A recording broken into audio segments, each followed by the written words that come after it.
Welcome to a very special February 14th edition of the Rum Ration podcast. I'm Colin, and sitting across from me in this virtual world is Rejoy. Of course, we're both retired infantry officers, so because we're basically such romantics at heart, and this is being released on Valentine's Day, so obviously we're going to be talking today about the Infantry Tank Mk. That's right, Colin. But before we get into the steel and the diesel, let's set the stage for why this day matters to the average grunt on the ground. Most people think of Saint Valentine as a figure of romance, but the legends are surprisingly martial. Who would have thought that, eh? The most famous one says Emperor Claudius II banned marriages because he believed single men made better, more focused soldiers. Sounds like some of our directing staff on phase 2. Yeah, I was just thinking that. There was a lot of aggression and sadness. Confined to barracks.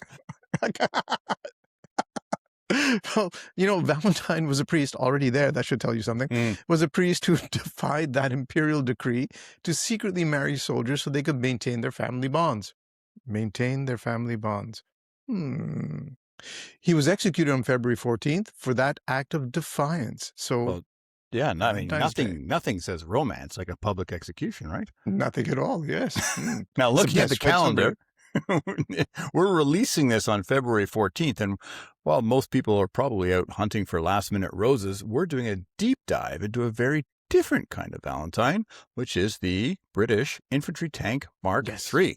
Yes. Now, that's our idea of romance, and gosh, our wives they really are such lucky women, and I think it's important that they take this day to reflect on just how lucky they are to be married to such romantics like us. Absolutely. And it's a good thing for them that we keep reminding them.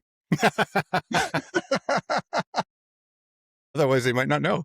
They might not know. As that look of astonishment always comes over. Anyway, it's funny, Colin. As former infantry officers, our idea of romance usually involves, a clean pair of socks and a warm meal, which I think is the height of romance, if you ask me, especially in winter weather, right? Yeah. But Valentine's Day has a martial history that most people completely overlook. Before, it was about heart-shaped boxes of chocolate. Like I mentioned at the start, it was about defying empires for the sake of soldiers and their romantic lives. Now, that is very romantic, wouldn't you say? It is. And speaking of romance, if you look back at the earliest surviving written Valentine, it wasn't sent from some sort of cozy cottage or the 26th floor of a condo. No, it was a poem written in 1415. That's a long time ago. Wow, long time ago. By the Duke of Orleans while he was sitting in an enemy prison. So probably, he may have experienced a romance. He may not have. Not voluntary romance. Might not have been voluntary. That's a good way of putting it. Yes. Yeah. But that connection, romance nonetheless. Well, for some of the participants. Like that connection between love and the front lines is a constant. And during the American Civil War, there were companies, because, nothing like a war and tragedy to be a good opportunity to make some money, who actually sold specialized soldiers' Valentine packets designed to help families stay connected with their loved ones in the trenches. And yes, there were trenches in the American Civil War, extensive trench systems, actually. Exactly, extensive indeed. And that tradition is still alive today with the Valentines for Veterans programs. You have organizations like the Veterans Affairs Canada and the USO organizing annual drives where students and regular citizens send thousands of handmade cards to veterans in long-term care and deployed troops just to boost morale. It's that same spirit of camaraderie we always talk about, the idea that no soldier should be forgotten. And I believe you yourself have been the recipient of such initiatives, haven't you, Colin? I have. Both when I was in Bosnia, there was a Valentine's for Vets package that was sent out to almost all of us who were overseas who received these. Because of the French-speaking battle group, most of them were coming from English Canada, so a lot of them got dumped on the Anglos. Here you go. But when I was at Staples, we had a lady in our Calgary office who used to organize a lot of different charitable events, and this is one of the ones that she got going. And so as an organization, as a company, Staples was doing these Valentines for Vets and mailing them off. And so what she would do is, organize for a whole bunch of Valentine's cards to be sent to the various offices, and people would volunteer to sign them and package them and send them off. And they go to Veterans Affairs Canada, who then distribute them to the veterans. And then out of the blue, I got a card mailed to me from one of my coworkers in Toronto, Celso. His two daughters, who were 4 and 6, I think, had made a Wow. homemade card for me and signed it and sent it out to me. It really touched me. It was really nice of Yeah. Celso and his daughters to do that. But That is lovely. it is Yeah. lovely, and Yeah. but being that lovely, it leads us back to the legend of Saint Valentine himself. And I think legend is probably the key word, because I think so. it is a Rum Ration's unofficial motto to never let the facts get in the way of a good story. So that's what we'll call it. No, legend. sir. Nope. And as Rejoy mentioned at the start of the episode, the story goes that Emperor Claudius II banned marriages because he believed that single men made more focused and better soldiers. Do you think he had an unhappy marriage? Do you think maybe that's why? Well, should we speculate? I think Why not? We always do. We do, So, of course. Yeah.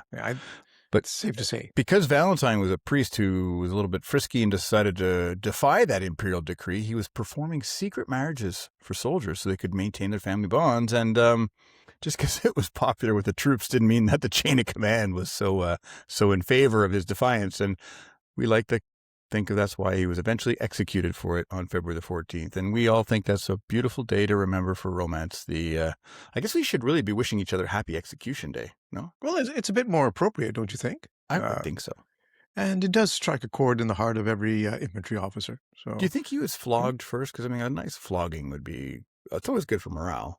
well, it also softens him up for the eventual execution. Yeah. You don't want to go in Tenderizes there. him a bit. It tenderizes him a little bit. Oh dear. So when the British War Office was looking for a new tank in the late 1930s, the name Valentine actually carried a lot of weight. Right, yes. Even if it just started as a Vickers Armstrong's internal code word, because, you're starting projects and you know this, how you always have that internal code word at first. Like to the arrow. kick off the project. Arrow, remember? We talked about the Exactly. arrow. Yeah. That's right. Some say it was named because the design was submitted on February 14, 1938. I would hope that would not be the case, but I hope it was. It might fall into the legend category, but Hopefully there was some, twisted, dark individual sitting in the Vickers Armstrong's office who said, yeah, I think stroking a white furry cat. Valentine, we'll call it Valentine. But regardless, it became the most produced British tank of the war, and that's something I had no idea. Yeah, it's overlooked. Obviously the Sherman, we'll get to the numbers later, but I heard a stat this week that the Sherman, one of the reasons that we stopped producing other ones, the Sherman, there was 59,000 Shermans produced in World War II. That's Wow. staggering. Mind-boggling, eh? Mind-boggling. Yeah. Well, there's probably no coincidence that military history keeps claiming this date. In 1940, the British launched Operation Valentine, the occupation of the Faroe Islands to protect North Atlantic shipping lanes from the Nazis. Must have been a difficult operation, that one. Must have been. But the big historical topic for us, because we're such romantics, is the tank. Yes. Now, Vickers Armstrong's claimed the name was just a code word, like you mentioned, Rejoy, but the legend persists that the design was actually submitted to the War Office on February 14th, 1938, despite your claims to the, saying that you think this is being made up. Well, I do like to dabble in conspiracy theories whenever. We're going to stick with it. We'll stick with this one. Well, back then, British doctrine was also split into 3 buckets. You had light tanks for reconnaissance, cruisers for the so-called cavalry breakthrough, because we're talking the 1930s. Cavalry had been phased out only a few years earlier. And, had been so successful in World War I. Oh, wait, no. Yeah, something went badly wrong there, didn't it? Although there was that last big cavalry charge in 1918. That's true. And our Canadian Lieutenant Flowerdew was a big part of that one, but that's a whole different episode. So we have the cruisers for the cavalry breakthrough and infantry tanks for the slow, heavy support. The problem was, by 1938, Britain was woefully underprepared. They were just getting started with the program. So cruiser tanks were just entering service, and infantry tanks, other than the Mark I, well, they weren't even in production. That's right. And Sir John Carden at Vickers saw the gap. So he took the A-10 cruiser design and piled on the protection. Basically took an existing design, and just slapped on some more armor.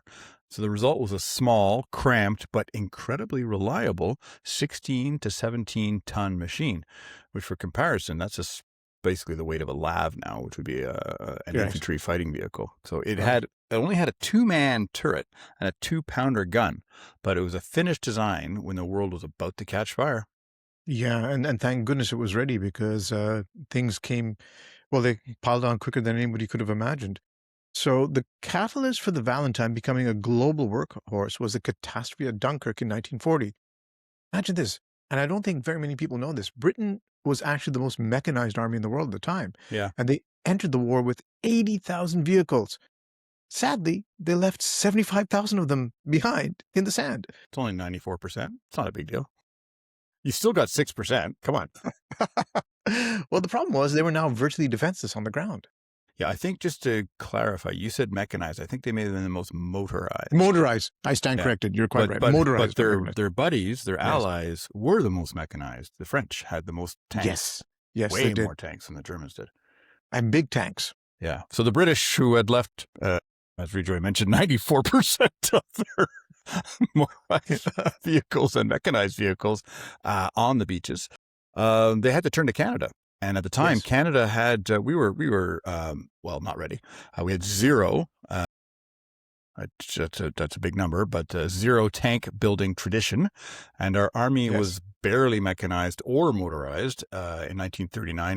Quote, modern, end quote, equipment was a few Vickers light tanks with no ammunition or spare parts. Who needs that? Who needs that? Yeah, we're going to run on luck. And we were quite literally training on obsolete M1917 tanks bought from the U.S. at scrap value. Nothing like getting a deal. Just to clarify for people, that means the metal the tanks were made of was worth more than the tanks themselves. That's what scrap means. Well, Colin, it's a great way you put it there. Unprepared. It reminds me of Farley Mount's great book, The Regiment, where he describes the first Bren gun arriving to the regiment. Yes. One Bren gun and the excitement that caused one Bren gun. So there you go. But the British Ministry of Supply was desperate and nothing else there. They originally ordered 100 Valentines, then bumped it to 300 in June 1940. I mean, again, there you have bureaucracy. Let's go with 100 first. Yeah. Do you think we'll need more? I don't know. Nah. Let's see. Okay, bump it to 300. They chose the Valentine because it was, well, a finished design, whereas the heavy Mark IV, which would become the Churchill tank, was still a mock-up and would have been an exercise in frustration, so to say, for Canada's newborn industry. Yeah, and it's funny what you're talking about before about the excitement for that one Bren gun. I read a George Blackburn's trilogy this summer about and I'll have to write about it in Rum Ration Reads. But the first volume, he was a gunner. He was actually the longest serving forward observation officer, FOO, in World War II, who spent the most amount Canadian FOO, spent the longest amount of time at the front, basically from the landing at Normandy all the way to VE Day. He was a FOO. Anyway, his first volume is called "Where the Hell Are the Guns?" And when I picked it up, I thought they were talking about like the infantry screaming, "The guns! We're not going to support. Where's the support?" No. They're talking about they trained for like a year and a half with no guns. Artillery unit with no 25-pounders. Yeah. So the British awarded the British Ministry of Supply awarded a contract to Canadian Pacific Railways (CPR) Angus shops in Montreal, which is not too far from. It's on the east end of Montreal, and this wasn't a side project. We're talking about a workforce of 3,500 people assembling 40,000 different parts into a machine that cost about $90,000 a unit, or about $1.9 million in today's Canadian dollars, according to our good friends at the Bank of Canada inflation calculator website, which would be a bargain because I checked. And really, I know. In 2007, we paid $65 million a piece for some slightly used, I guess pre-owned, Dutch Leopard 2s. Yeah, pre-loved Leopard 2s. See, romance. It's all about romance. That's right. Or about $96 million in today's dollars, according to our good friends at the Bank of Canada. Bottom line, tanks ain't cheap. No, sir, they are not indeed. And speaking of not being cheap, today's episode is brought to you by the fantasy sponsor we wish we had, Angus Shops Rye. The rye that's assembled from 40,000 flavor components and then immediately rolled out for photos before being quietly dragged back inside to be finished properly.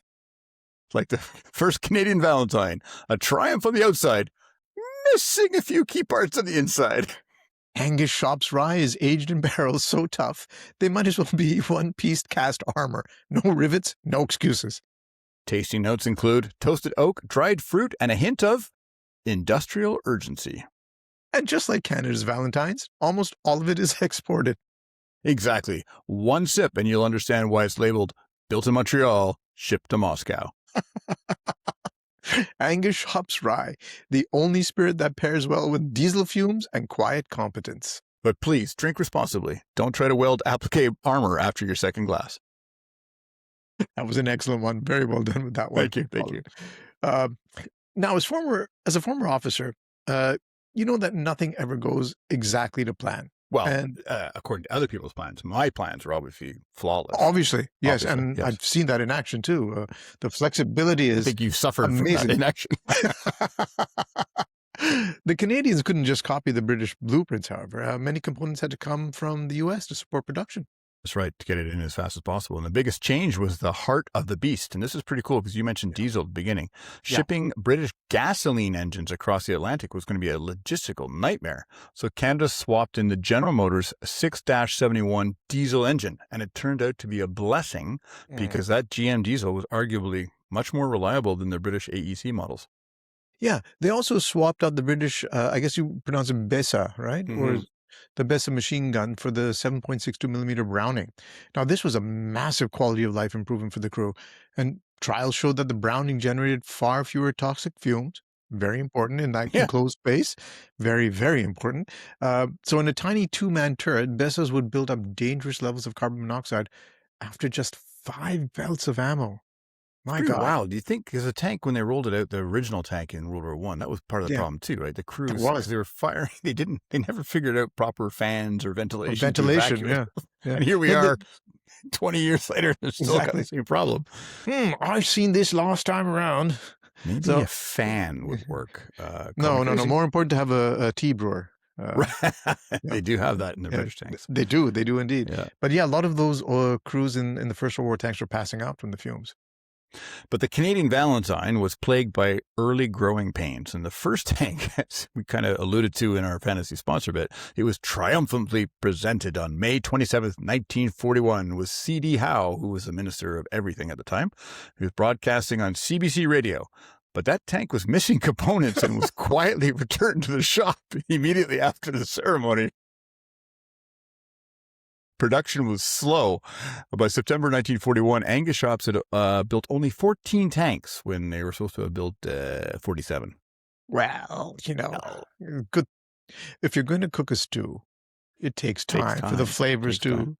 And perhaps if you hadn't left 94% of your armored fleet on the beaches of Dunkirk, you wouldn't be needing them so desperately now, would you? Well, that great picture of the Brigadier proudly standing in the turret, rolling off the assembly line for photos, and then it was hauled back to be actually finished. Whoops! That's, we won't mention those sort of things, not publicly. They also dealt with constant design tweaks, which is, that makes things even tougher. So by late 1941, they moved from archaic riveted joints to one-piece cast armor components for the hull and turret. Now, that's a very important improvement, I would say. Much faster. Much faster. And they even added an external 26-gallon fuel tank that the driver could jettison from inside the cabin using a lever if things got, too hot. Too hot from maybe catching fire? Like when I think just... tracer rounds showering your external fuel tank. They're like, maybe it wasn't such a good idea to have. Okay, we've got the 26-gallon fuel tank. Where should we put it? Oh, we'll just stick it on the back over there. Just put it right in the turret.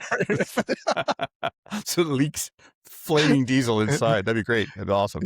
But don't worry, you don't have to climb out to jettison it. We'll give you a lever inside.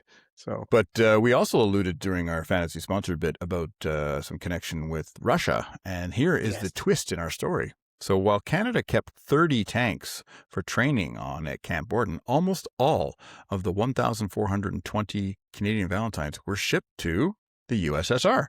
That's right. The Russians were our friends for a while back then.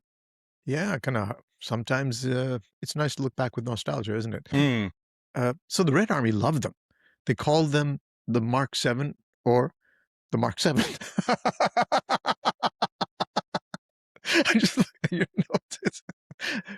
Some use the Roman numerology, some didn't bother, and some probably use the. It's in the pronunciation. It's all in the pronunciation. Yeah. Yes, they arrived. They arrived via the brutal Arctic convoys like the PQ-11 and the PQ-15. And when the PQ-17 convoy was devastated, the British started sending the Canadian tanks through Iran into the Caucasus. Wow. So by 1943, the Valentine was the only foreign tank being shipped to the Soviets in large numbers. Yeah, and you pointed out, if you look at the cover art, especially if you look at it pretty quickly, you would, that's a side profile image of the Valentine that we have on there. It looks an awful lot like the T-34. Yeah, so exactly. We were speculating wildly about how many of those victorious pictures we've seen of the T-34s coming in were actually Valentines made here in East End of Montreal. That's right. Well, now we know that the Canadians were brilliant. Of course. With those 17 watches on it. That's right. I love that. Timing story. is everything, as you know. Timing is everything. Yeah, Photoshop took those out. But the Soviets were tough critics, but they officially stated that the Canadian Valentine was the, quote, best tank, end quote, they received from any ally. That's high praise. That's indeed. high praise for them, yes. They liked the quiet movement and the bright idea suspension that allowed for accurate fire on the move. And the Soviet officers who said that, I wonder what happened to them when Stalin heard. They praised, dared praise an ally. Yes. Capitalist running dog ally, the worst kind. The Soviets had to innovate. Mm-hmm. So the 2-pounder gun lacked a high explosive fragmentation shell, making it useless against infantry. Soviet crews realized the tank's built-in 2-inch smoke mortar was compatible with the domestic 50-millimeter mortar rounds that they used. So it actually had a range 200 meters greater than the British smoke rounds, giving the Valentine a pocket artillery capability it was never designed to have. It's pretty cool. That's really cool. It is, yeah. You could see a couple of guys just trying to, I mean, what is it? Necessity is the mother of invention. I guess desperate necessity is really the mother. But wow, what a conversion. That would come in very handy. Very handy. And the armor, the Soviets knew that the standard 60 millimeter wouldn't stop the German 75 millimeter Pak 40 anti-tank gun that they used. And so this led to another grassroots revolution when an engineer named Major Aronovich independently developed new applique kits welding 30 millimeter to 45 millimeter plates onto the front, bringing the total protection to a massive 105 millimeters, very thick. And remember that diesel engine that we talked about that had been swapped in? Well, it was powerful enough to support the extra weight of the additional armor without slowing performance. Probably the gas engine would not have been as strong and been able to do that. No. So. That's quite amazing. And I wonder whatever happened to Major Aronovich, considering that he independently developed the applique kits. Again, when shot, I'm sure. Comrade Stalin heard about that. Anyway, that brings us to our next fantasy sponsor bit. This special romantic Valentine's Day episode, very romantic, is sponsored by the fantasy sponsor that we wish we had, the PQ-17 Arctic Convoy Navy Rum. Distilled to withstand Atlantic storms, German submarines, and that kind of cold that makes you question your life choices. This is rum with a shipping route. It doesn't arrive at your glass, it arrives by convoy. Tasting notes include molasses, citrus peel, sea spray, and a subtle finish of why is everything trying to kill me? Which makes it perfect for Valentine's Day. Nothing says romance like ice, rationing, and existential dread. Existential dread's a big part of Valentine's Day. And if your evening gets hot and sticky, don't you worry. Like the Valentine's external fuel tank, it comes with a lever so you can quickly jettison regret. PQ-17 Arctic Convoy Navy Rum. If it survives the ice, it's fit for the front. Drink responsibly, because if you spill it, we're not sending a salvage team. No, we're not. You're on your own. Well, as we close out, we have to look at the consequence of this massive industrial effort. The Valentine became the most produced British tank of the war. Again, unexpected, but with over 8,200 units built across 11 marks. Wow. So we were doing the Mark III, and then it went up. Wow. Incredible. To 11. Can you believe it? And it also birthed some of the weirdest variants of the war, like the Archer. Yeah, that was a weird one. This is weird, but remarkably effective. A massive 17-pounder anti-tank gun on the Valentine chassis, but they pointed it backwards. So the crew would park it, fire at oncoming Panzers, and then immediately drive away without having to turn the vehicle around. Crews loved Shoot it. and scoot. Shoot and scoot. Yeah, absolutely. Yep. The crews really loved it. The British 17-pounder was one of the best anti-tank guns of the Second World War.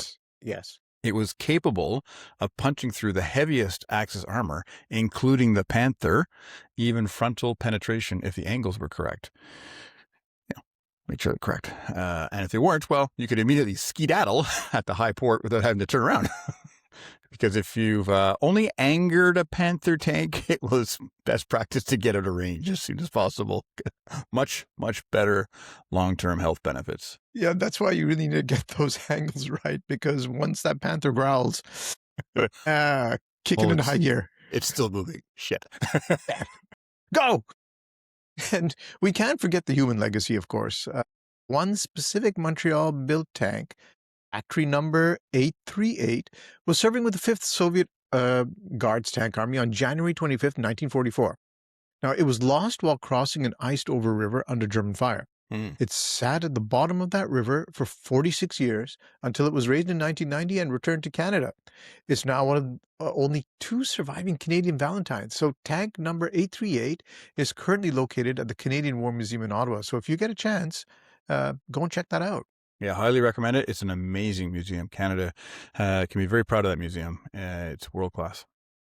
So this Valentine's Day, whether you're sending a card to deserving veterans, Rum Ration, rumration.ca, check us out.